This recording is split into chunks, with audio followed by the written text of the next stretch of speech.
everyone, and welcome aboard. We're heading into the backlot of Disney's Hollywood Studios. This production area was built in 1988 as a Florida counterpart to the Walt Disney Studios in Burbank, California. We included sound stages, recording studios, high-tech editing rooms, all the tools needed to create movies, TV shows, and radio broadcasts. We've even got our very own water tower, too. It's up ahead on the left side of our shuttle. We call it the Earful Tower. It's inspired by the water tower Walt Disney had built for his Burbank studio in 1939. Our Florida tower stands a lucky 13 stories high, and we added our own creative touch, a giant set of Mickey Mouse ears. If you wanted to wear those ears, you'd have to have a hat size of 342 3/8. Up ahead, after the next bend in the road, you'll have a perfect opportunity to take a picture of this famous icon. In the world of entertainment, every project starts with a screenplay and a lot of creative ideas. A production studio is where the ideas of writers, producers, and directors are transformed into an on-screen reality. Within these huge spaces, filmmakers can literally create their own worlds. Our Florida sound stages are soundproof, weatherproof, and most importantly, air-conditioned, all vitally important for the cast, crew, and equipment. Many of the crafts needed for filmmaking are located right here on the lot. On the left, we have our own greens department. It grows flowers, trees, shrubs, and topiaries. A few well-placed plants can cover up empty spots in the set and add a touch of natural beauty to a scene. On the right are two of the aircraft from the 2001 blockbuster hit Pearl Harbor. These exact full-scale replicas of P-40 fighters were used in the special effect fight sequences. Of course, many of the planes you saw flying through the aerial battles or sitting on the ground weren't real at all. They were created entirely within a computer. Oh, keep your cameras focused to the right. We're coming up on that perfect angle of the Earful Tower I told you about. It's a true masterpiece.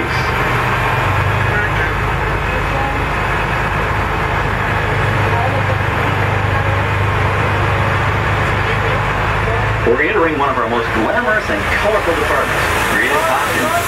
Every star has to have just the right wardrobe, and it all begins here with a designer sketch.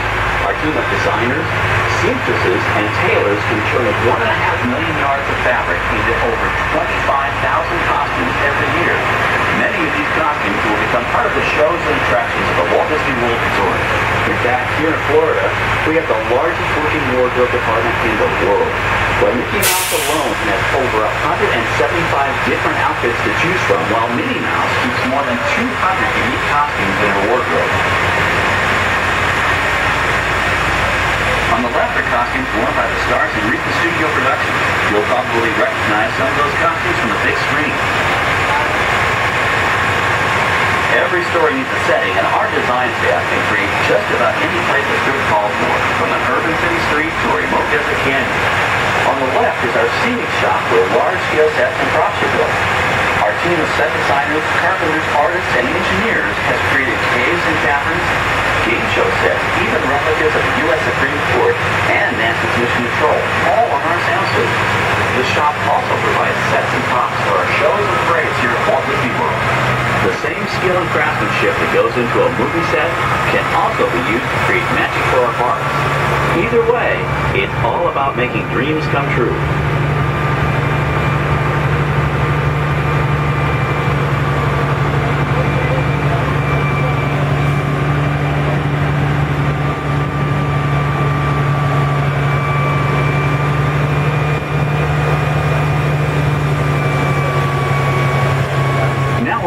Zone we call the Boneyard. It's an outdoor storage area for oversized props and vehicles. Cars, trucks, boats, planes, we often save these props in case we need them for future productions.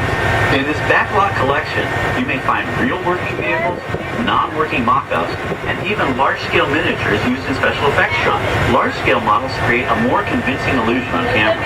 We even place small cutout passengers in the windows of the plane.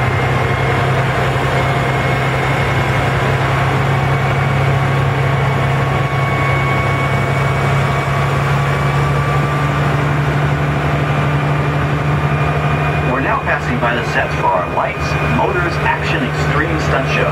On the left, you may catch a glimpse of the Mediterranean fishing village that sets the stage for this thrilling attraction. We'll get a closer look at it soon, but for now, we're approaching one of the largest standing sets on our back lot. It's over on the right. It may not look like much from this angle, but it's pretty spectacular on the other side.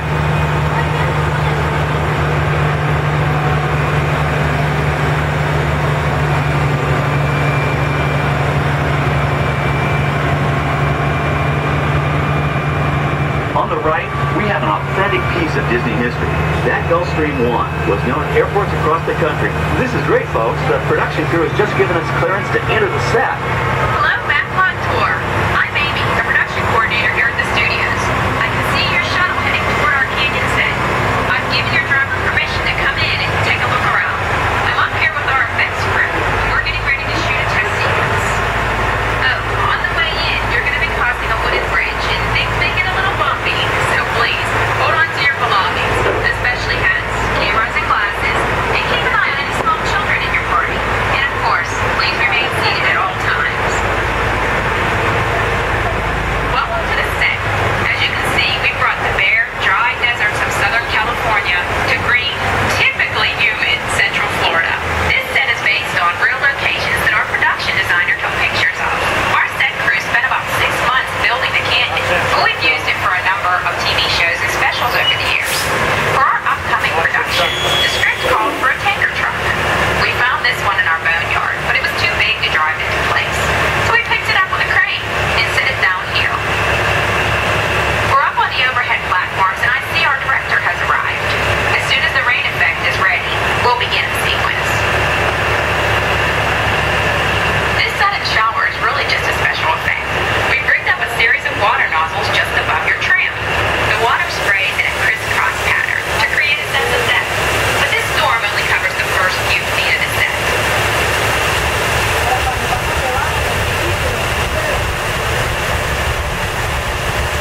Okay, it's showtime. Everybody stay seated. Hang on to your belongings and watch your children.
Amy, for giving us access to the set.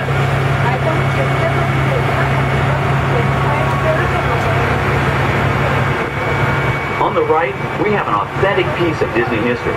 That Gulfstream 1 was known at airports across the country as November 234 Mickey Mouse, but we just call it the Mouse.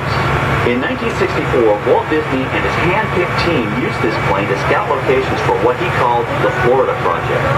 Soon, they secretly began purchasing thousands thousands of acres of land, which became the Walt Disney World Resort in 1971. During the creation of the resort and later Epcot, the Mouse shuttled studio executives and Imagineers between Burbank and Orlando, making it the most used executive aircraft in the country. Appropriately, the Mouse retired here in 1992. As Walt used to say, it was all started by a mouse. In this case, the 234 Mickey Mouse. On our right, we once again sweep past the magnificent Mediterranean village of our Lights, Motors, Action Extreme Stunt Show. This high-octane attraction is based on the hit show from the Walt Disney Studios Park in France. In this action-packed production, you'll feel like you're right there on the set during the filming of a spy thriller, complete with custom-built cars, motorcycles, even jet skis. You'll experience the split-second timing, coordinated driving, and fiery special effects that make action movies a real blast.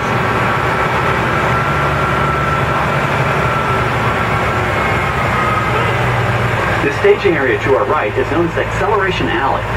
Here, the custom-built stunt show vehicles rev their engines up to 70 miles an hour before making their high-speed entrances onto the stage for our Lights, Motors, Action Extreme Stunt Show. Of course, these are professional stunt drivers. We hope you'll enjoy their daring driving skills, but please, don't try them yourself.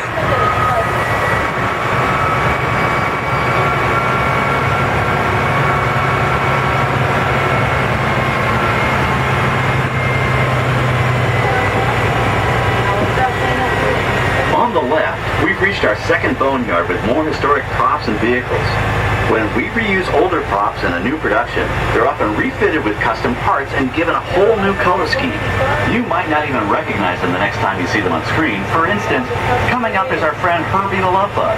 He went through a special demolition derby makeover. Those dents and dings were added on purpose, but he can be polished up as good as new for his next starring role.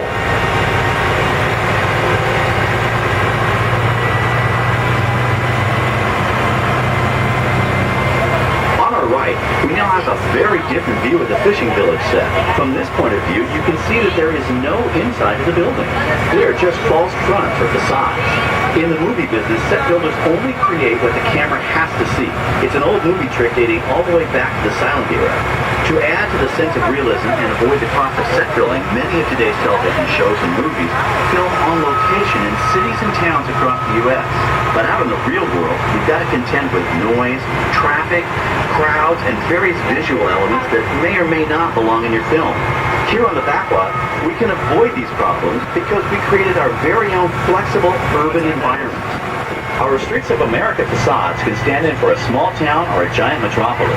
As we come around the last corner on our route, you'll see the skyline of New York City in the distance. It's really a series of painted flats, expertly designed to fool the eye and the camera.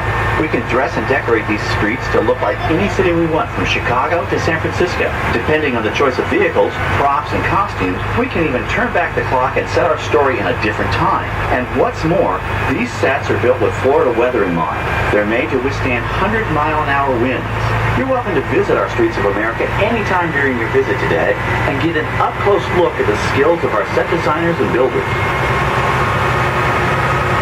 We've just about reached the end of our tour. Our final stop is the American Film Institute Showcase, where you can see the actual costumes and movie props used in some of Hollywood's most famous films. There are some pretty amazing items in there, so feel free to take all the time you like. Please stay seated until our tram comes to a complete stop and check around you for any personal items that may have fallen during our trip. Well, as they say in Hollywood, that's a wrap. Thanks for joining our Backlot Tour, and we hope you'll come back to visit us again soon.